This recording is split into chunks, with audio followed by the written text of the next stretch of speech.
Bismillahirrahmanirrahim. Assalamu alaikum. My name is Hassan and today we are going to use Flexbox container layout in Elementor WordPress. Before starting work, it's my request, please subscribe my channel. Thank you. Now back to our work. So we are in Elementor page and then you see plus icon, so click on it and then you see which layout would you like to use, grid, Flexbox. So now we are going to select Flexbox, so click on it and then you see select your structure. You see multiple layout, so you can select according to your requirement. Now select this. Now Flexbox container added and you see different column width for Flexbox container layout. Now you see column, so click on edit container. Now you see percentage 66, click on it. Now you see 33. So each container has different column width.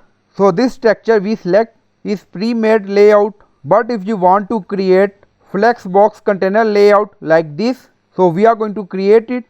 Again click on plus icon and then select Flexbox. Now select your structure, so we select. Now you see 50% width for both container or column, so we are going to duplicate it. Now we have 3 container or column in this main container, but each container has 50% width, but on screen you see each container covered 33% width. So click on edit container. On left side you see layout and then direction, row horizontal, and then you see wrap, break into multiple lines. Now select wrap. Now you see this container covered 50% width, this container also covered 50% width.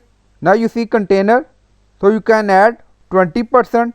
Now duplicate, again 20%. Now make it 80. Now you see layout. Again click on edit container and then scroll down. We select wrap. If you select no wrap, now you see layout change. Now select wrap again. Again you see Flexbox container layout change. So you can create Flexbox container layout according to your requirement. So I hope you like this video. Please like, comment, share, subscribe. Thank you for watching.